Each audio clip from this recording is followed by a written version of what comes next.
안녕하세요. 주변에 제 이야기라고 털어놓을 만한 사람도 마땅치 않고 그렇다고 가만히 있자니 마음 한켠이 갑갑하고 막막해서 누구한테라도 한번 쏟아내보면 마음이라도 풀리지 않겠나 싶어 그렇게 저희 이야기를 한번 사연으로 적어보내보게 되었습니다. 남편과는 연애 결혼을 했어요. 시댁에 처음 인사드리러 갔을 때 들었던 감정은 세상에 이렇게 화목한 가정이 또 어디 있을까 하는 느낌이었습니다. 시부모님도 제게 엄청 잘해줬고요. 처음 인사를 하러 간 자리였지만 저를 벌써 몇 번이나 본 사람인 만큼 편하게 대해주셨습니다. 분위기가 얼마나 좋았는지 그냥 그 자리에 저희 부모님도 오시라고 해서 그날 당장 상견례까지 끝내버리고 싶은 생각까지 들었죠.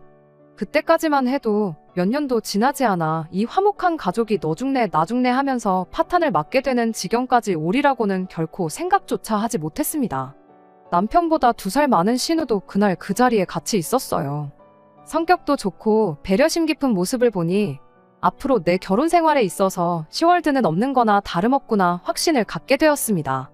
적어도 앞에 시 붙는 사람들 때문에 고생할 일은 없겠구나 그런 생각이었죠.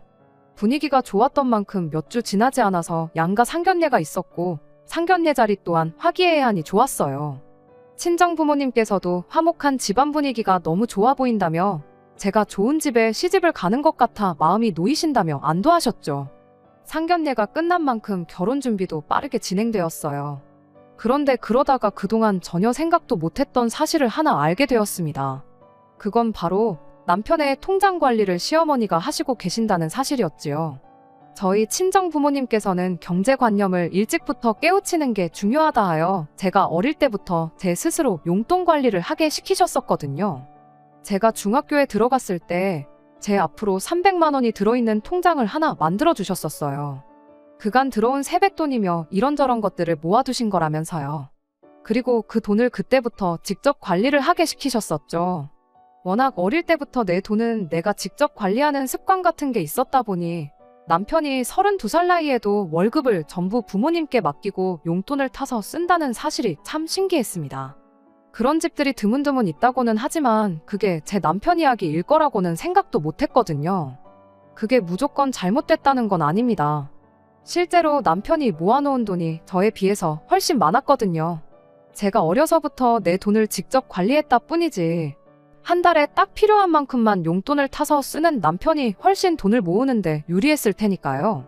남편 또한 그게 보기 드문 경우라는 걸 알고 있었는지 시어머니가 남편 돈을 관리해주게 된 경위에 대해서 설명해줬어요. 어렸을 때 아버님이 평생 같이 일을 해온 동업자분한테 사기를 당해서 집이 한번 폭삭 주저앉을 뻔했던 적이 있었답니다. 그때 시어머니가 아버님한테서 경제권을 가져왔고 어찌저찌 그때 생긴 빚도 다 갚아내고 말 그대로 집안을 다시 일으켜 세우셨다고 해요. 그때부터 온 가족 경제권은 시어머니가 갖고 관리를 하게 되었다고 합니다. 신우 또한 아직도 시어머니께 모든 돈 관리를 맡기고 있고 누나가 모아놓은 돈은 자기보다 훨씬 더 많다면서 동시에 시어머니와 신우 자랑까지 저한테 해주더군요. 남편이 모아놓은 돈이 워낙에 넉넉했다 보니 결혼 준비하는 데 있어서 그렇다 할 어려움은 없었는데 한 가지 고민이 있었습니다. 결혼을 하고 나서도 시어머니한테 경제권을 위임하고 싶지가 않았거든요. 실제로 한번 남편과 의견 다툼을 하기도 했었어요. 결혼하고 나면 월급 관리는 어머니에게 맡기고 싶다는 식이었죠. 그것만으로도 어이없는데 심지어 제 월급까지도 시어머니한테 관리를 맡기고 우리는 용돈을 타서 생활하면 어떻겠냐고까지 말을 해왔거든요. 하지만 당장 결과물만 가지고는 남편을 이길 방법이 제겐 없었습니다. 비슷한 기간을 일했는데 모아놓은 돈은 남편 쪽이 월등히 많았었다 보니 누구한테 맡기는 게 더 합리적이냐는 질문에 제가 대답을 할 수 없었어요. 하지만 상식적으로 생각해보면 그게 결혼 전이니까 가능했던 일이지 결혼하고 나서도 시어머니가 결혼해 나간 아들 돈을 좌지우지하는 건 그림 자체가 말도 안 되는 거잖아요. 별로 안 친한 사람이라도 괜찮으니까 주변에 시어머니한테 돈 관리 맡기는 사람 있으면 한 명이라도 데리고 와보라고 했죠. 그러면 내가 아무 불만 없이 돈 관리를 시어머니한테 맡기겠노라고 그렇게 한마디 했어요. 혹시나 진짜 만에 하나 그렇게 하는 사람이 있을 수도 있을까봐 몇 날 며칠 맘고생을 했는데 다행스럽게도 그런 사람은 단 한 명도 없었습니다. 인터넷에 찾아봐도 사람들이 다 제정신이냐, 그 나이 먹고 엄마한테 돈 관리 맡기고 싶냐 하는 쓴소리만 듣고 많은 시기였죠. 그렇게 사람을 못 찾아오니 다음번에는 그러면 자기 월급이라도 어머니께 관리를 맡기면 안 되겠냐는 소리를 꺼내왔어요. 정말 어이없고 황당했고, 이 상황은 또 어떻게 해결해야 하나 싶은 와중에 신우의 도움으로 남편의 생각을 고쳐먹게 만들어줄 수 있었습니다.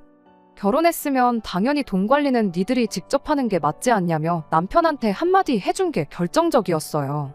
남편이 특히 신우 말은 또 엄청 새겨듣는 편이었거든요.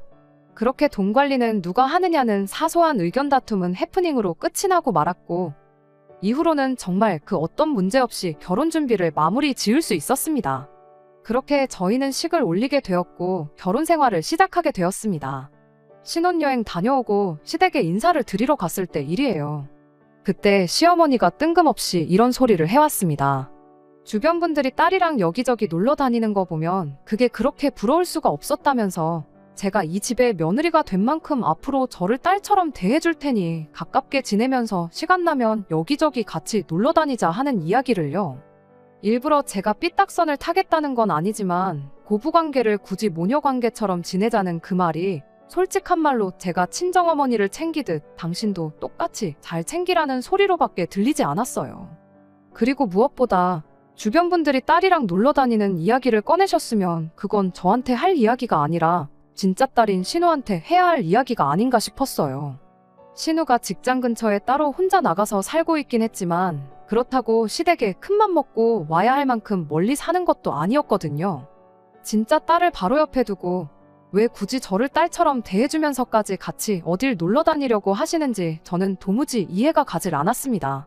며칠 지나지 않아 신우를 만났을 때 그때 그 이유를 알게 되었어요. 그때 결혼 전에는 몰랐던 사실도 몇 가지 알게 되었죠. 일단 시어머니가 직장이 따로 없으십니다.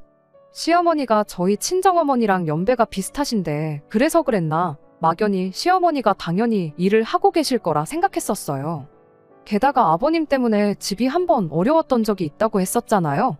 그렇다 보니 저는 당연히 어머님 아버님 두 분이 엄청 고생해서 그 어려움을 함께 극복했었구나 그렇게 생각을 했었는데 그게 아니었던 거죠. 아버님이 투잡 쓰리잡 뛰면서 엄청 고생해서 일을 하셨고 신우 또한 고등학교 졸업하자마자 대학 가는 거 포기하고 생활 전선에 뛰어들어 그렇게 해서 그때 생긴 빚을 정리할 수 있었던 거랍니다. 어머님이 중간에서 두 사람이 벌어오는 돈을 현명하게 관리하기는 했었지만 직접적으로 그 상황을 해결한 건 불철주야 주말이고 밤낮이고 가리지 않고 일을 하면서 돈을 벌어온 아버님과 신우 두 사람의 공이 컸던 거예요. 시어머니가 이따금씩 일을 나가긴 했지만 그건 정말 도무지 심심해서 안 되겠다 싶을 때 아는 분들 하는 일 도와주러 몇 번 나가서 일당으로 얼마씩 받아오는 게 전부였다고 합니다. 시어머니가 심심하다는 것도 다 시간은 많은데 달리 할 게 없어서 나온 소리였던 거예요. 아무튼 신우 또한 다른 집 딸들이 하듯이 시어머니 모시고 어디 좀 다녀오고 그러려고 했었다고 합니다. 그런데 시어머니가 워낙에 계산을 칼같이 하는 사람이다 보니 그게 신우를 참 서운하게 만들었다고 하더라고요.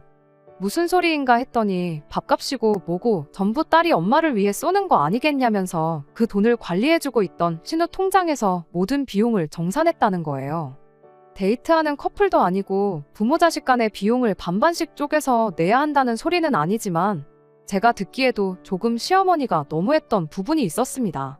그날 먹은 음식값이며 뭐 입장료며 커피값이며 전부 신우 돈으로 정산한 건 물론이고 이동은 어머님 차로 했다 보니 그날 들어간 기름값이라고 리터당 얼마 계산해서 그 돈도 빼가고 톨비가 나오면 톨비도 빼가고 심지어 차가 이동한 거리만큼 감가상각 비용이 발생한다고 자동차 이용료랍시고 돈 얼마 이렇게 또 빼가고 그런 식이었다는 거예요.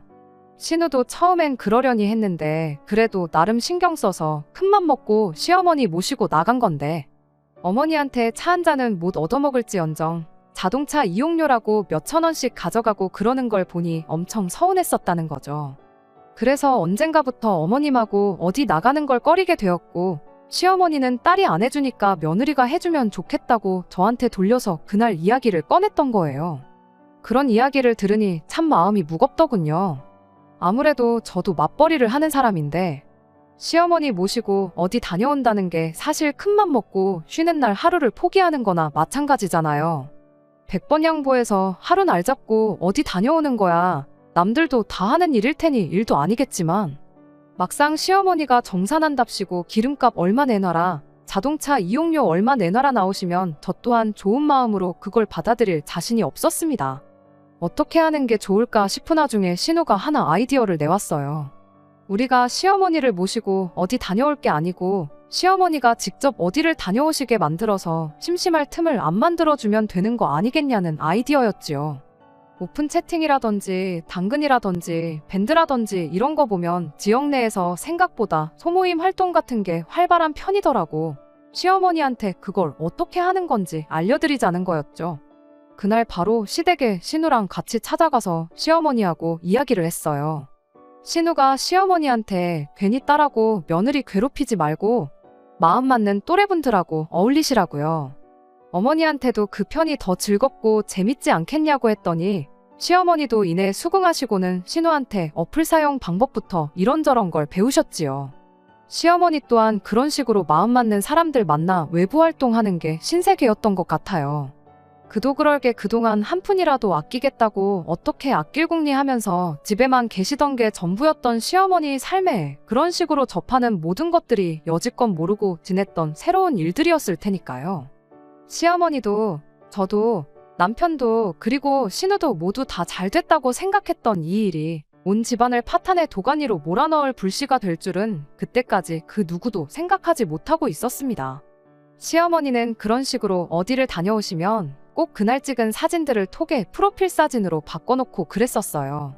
그런데 언젠가부터는 그 빈도수가 잦아지기 시작했습니다.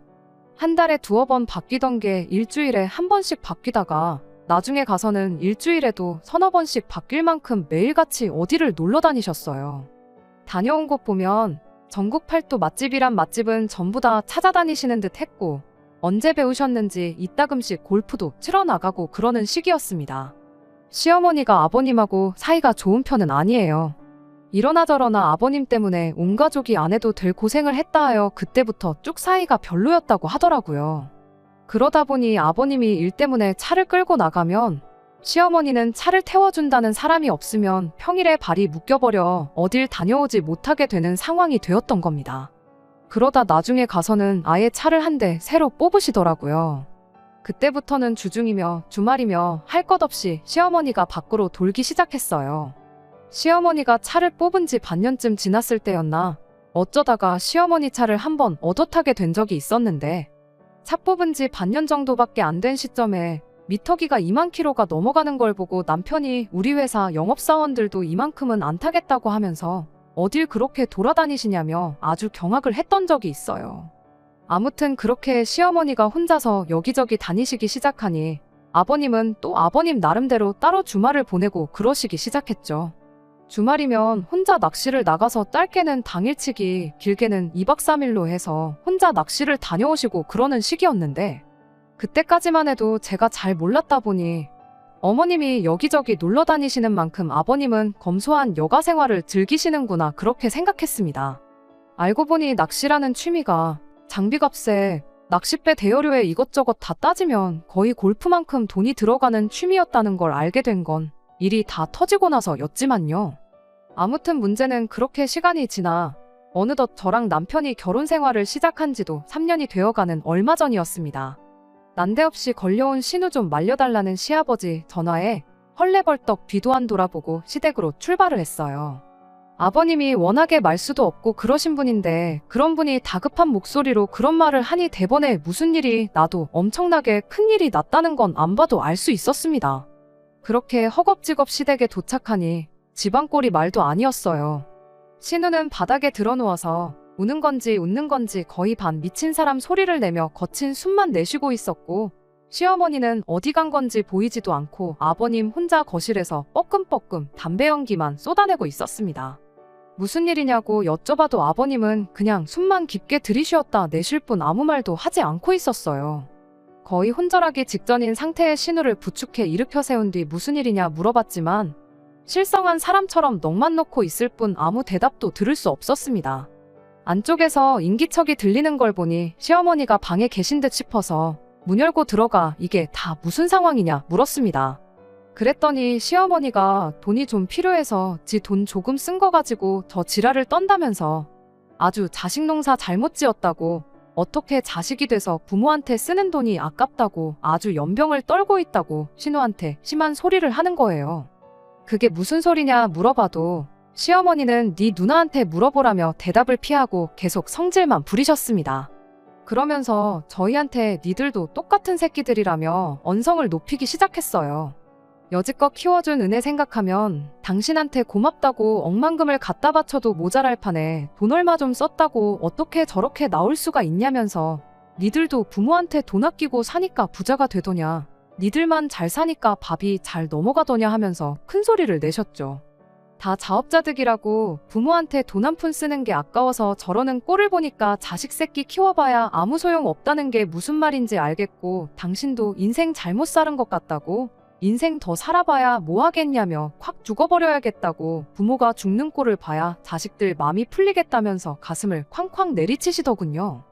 결혼 준비할 때 봤던 그 모두가 본받아야 한다고 생각했던 화목한 가정의 모습은 온데간데 없고, 자식한테 육두문자가 섞인 욕을 써대는 어머님을 보고 정말 충격이었습니다. 저희가 있다고 해서 시어머니 마음이 풀리겠다는 생각도 안 들어서 다시 거실로 나왔죠. 그렇다고 뭐 뾰족한 수가 있는 건 아니었어요. 몇 분 기다리지는 않았지만 늘어나는 건 집안을 가득 채우는 시아버지 담배 연기 뿐이었고, 높아지는 시어머니 성질 부리는 소리뿐이었습니다.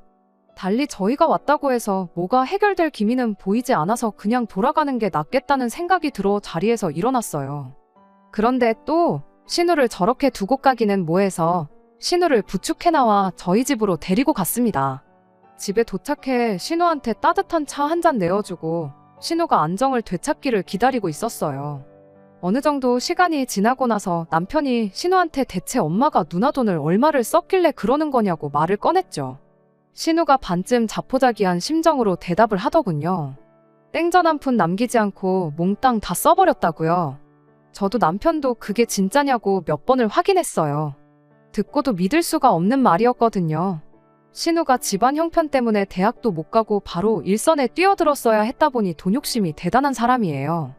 게다가 이미 처음 사회생활 시작했을 때부터 빚 갚는데 조금이나마 더 보탠다고 투잡이고 쓰리잡이고 돈 되는 일은 다 했다 보니 안정적인 직장을 가진 뒤에도 시간이 남으면 부업이다 뭐다 하면서 남들 여가 시간 보내는데 쓰는 시간을 돈 버는데 쓰는 그런 사람이었습니다. 고졸이니만큼 벌이가 별로긴 했지만 돈 한 푼 허투루 쓰는 법이 없었고, 심지어 시어머니한테 용돈만 타서 생활하고 있었다 보니 저희들 결혼할 시점에 신우한테는 저희 두 사람 돈을 합친 만큼의 돈이 모여 있었어요. 그 후로도 쭉 회사 생활하며 투잡쓰리잡을 뛰었으니 시어머니가 몽땅 썼다는 그 돈을 액수로 환산해보면 최소 4억은 되었을 겁니다. 그리고 시어머니는 신우가 거의 20년 가까운 세월간 모아온 그 돈을 3년 만에 날려먹은 거였지요. 자포자기한 건지는 모르겠지만 신우가 생각보다 그 상황을 빨리 받아들이고 자리에서 일어났어요.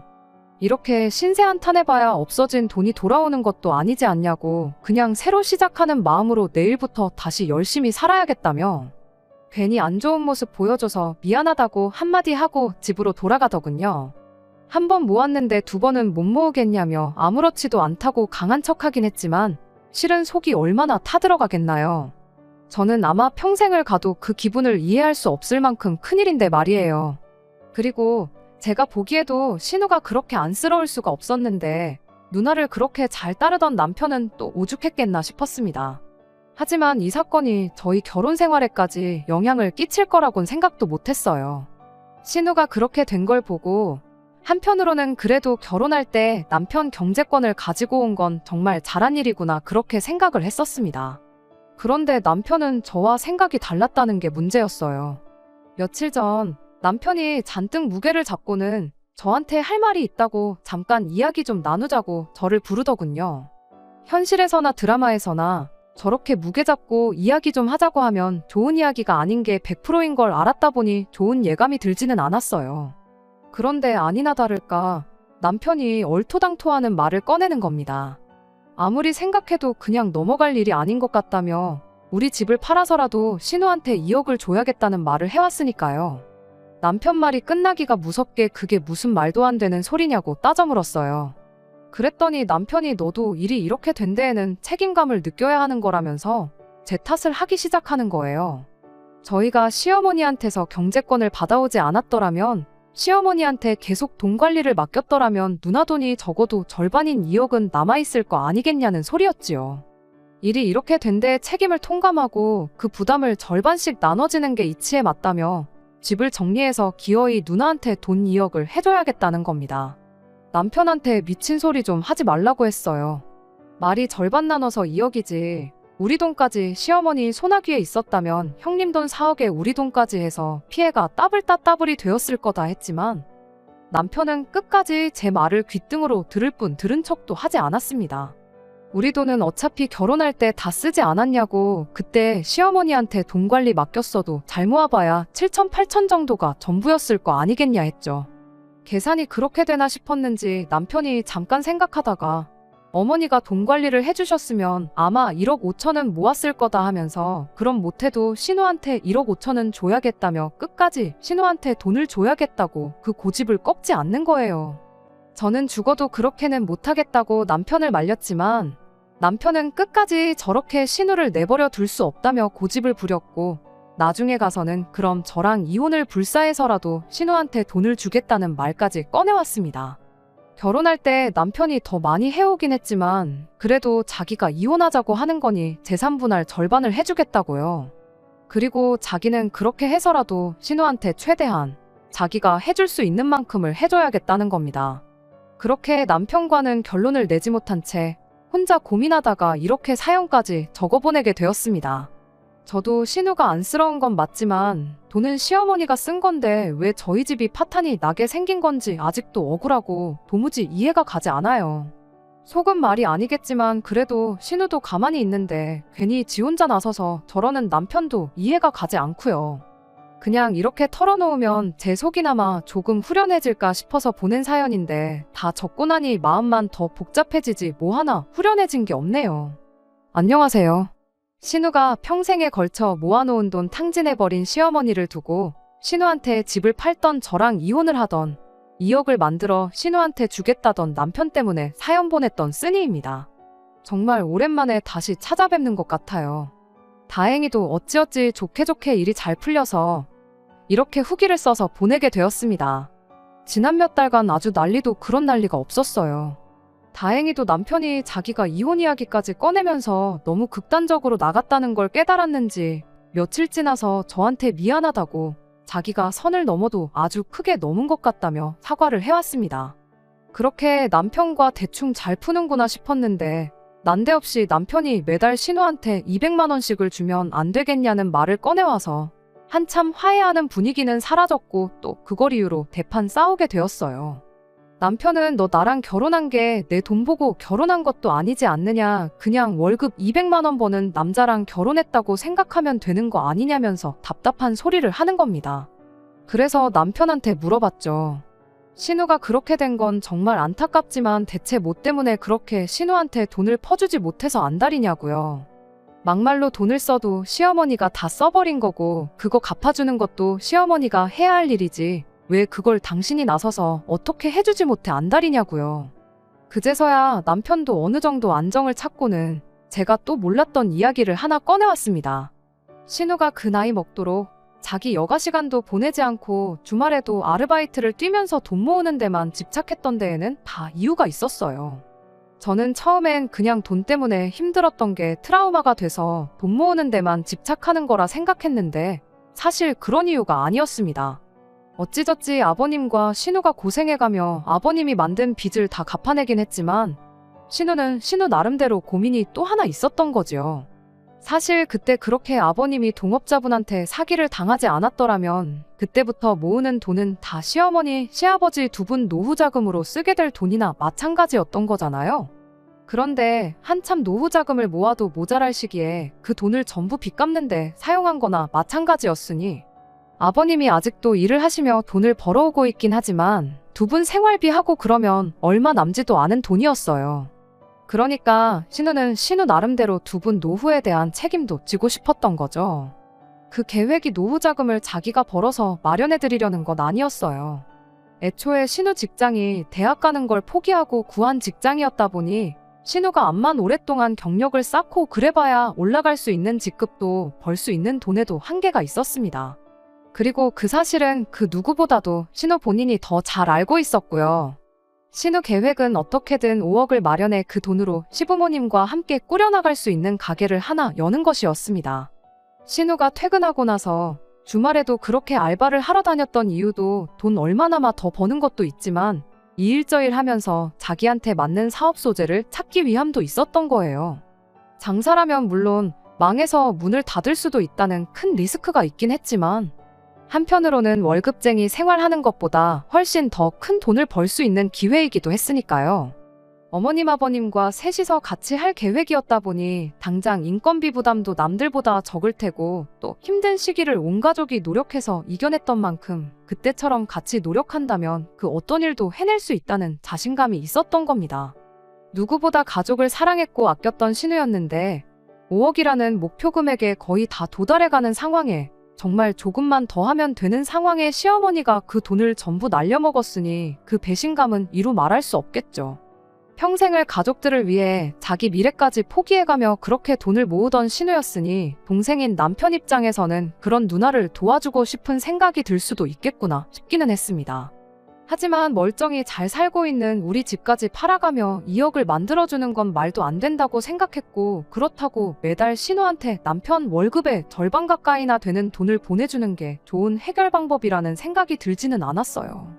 어떻게든 신우를 도와줄 수 있는 다른 방법을 찾아보면 어떻겠냐고 남편에게 말을 꺼냈는데 남편이 그럼 어떻게든 신우한테 3천만 원만 만들어주면 안 되겠냐고 말을 꺼내더군요. 2억에 비하면 3천만 원이란 액수가 그렇게 크게 느껴지진 않았지만 여전히 큰 돈이다 보니 부담이 되었어요. 그리고 3천만 원을 도와준다고 한들 그 10배가 넘는 돈을 날려먹은 신우한테 그 어떤 도움이 되지도 않을 것 같았죠. 그런데 남편이 또 하나 제가 몰랐던 옛날 이야기를 하나 또 해주더라고요. 사실 남편이 대학에 들어갈 나이가 되었을 때 시부모님은 남편한테도 대학에 들어가지 말고 네 누나처럼 일해서 집에 돈을 보태라는 식으로 말을 했었답니다. 이 어려운 시기를 온 가족이 힘을 합쳐 해결해야지 않겠냐면서요.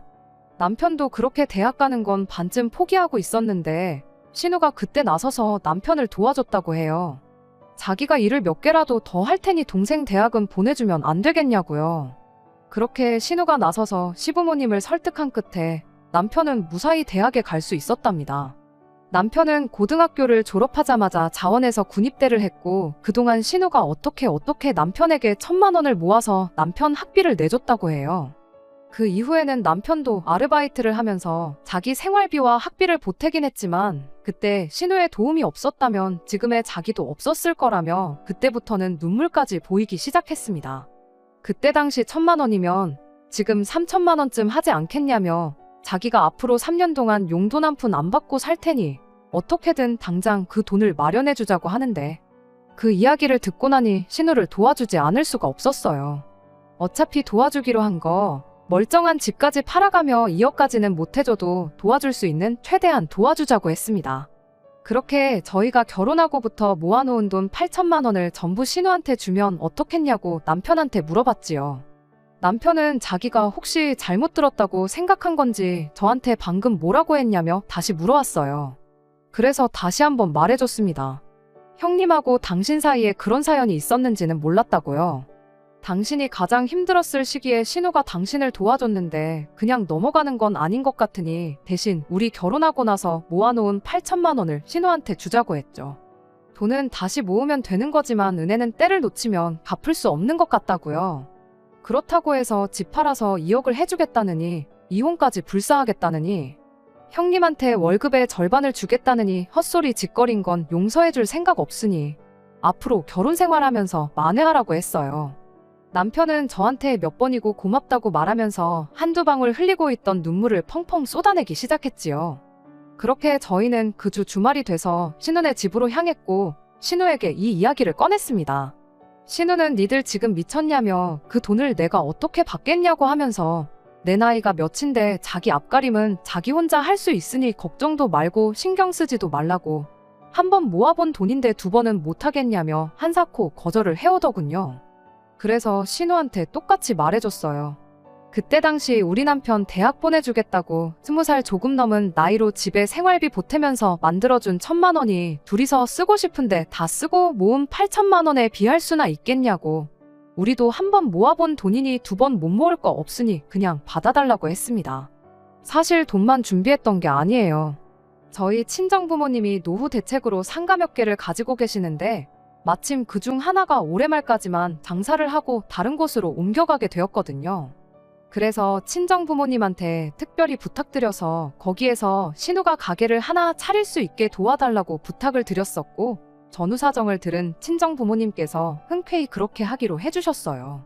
가게가 빌 때까지 시간이 아직도 반년 가까이 넉넉한 편이다 보니 신우는 그때까지 무슨 사업을 시작할지 구상하고 필요한 만큼 돈을 더 모으기만 하면 되는 상황이 되었던 겁니다. 그때까지 강한 척만 나던 신우도 끝내 눈물을 보였어요. 그렇게 한참 동안 서로 고맙다고 부둥켜 안고 몇 시간을 눈물바다를 이루었네요. 텅 비어버린 통장 잔고를 보면 1,000만 원 정도는 남기고 줄 걸 그랬나 싶을 때도 있긴 하지만 이 결정에 후회는 없습니다. 말했다시피 돈이야 또 모으면 그만이니까요. 나중에 저희가 똑같이 어려운 상황에 처하게 된다면 분명히 신우가 발벗고 나서서 도와줄 거라고 확신합니다. 힘들 때 기댈 수 있는 가족은 돈 주고도 못 사는 거 아니겠어요? 아무튼 이렇게 신우의 문제는 정리되었어요. 그러다 조금 더 시간이 지나서 알게 된 사실이 하나 또 있는데, 시어머니도 놀러 다니는 데만 그 돈을 전부 탕진한 것은 아니었습니다.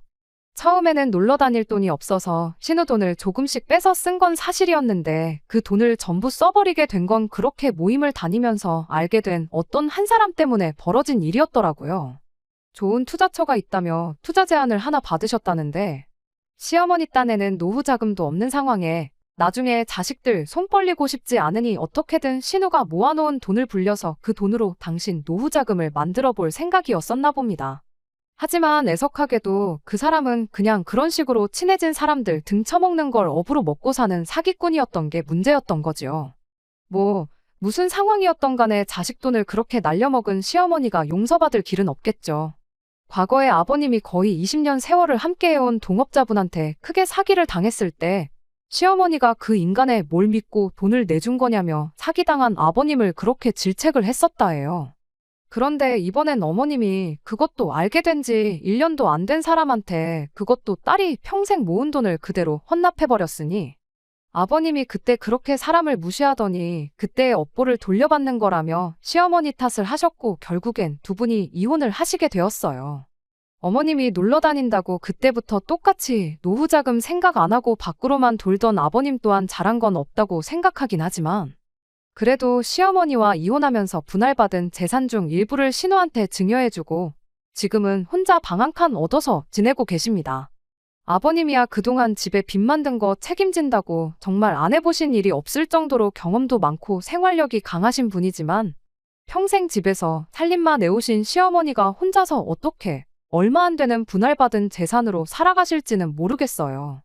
신우도 이번 일을 계기로 두 분과는 완전히 따로라고 선을 그은 것 같은데 물론 부모 자식 관계가 그렇게 쉽게 무자르듯 끊어낼 수 없는 것이니만큼 앞으로 어떻게 될지는 잘 모르겠지만 한동안은 그렇게 쉽게 자식 돈을 탕진해버린 걸 후회하면서 살게 되실 거라는 건 자명한 사실이네요. 끝까지 들어주셔서 감사합니다. 오늘의 사연은 여기까지입니다.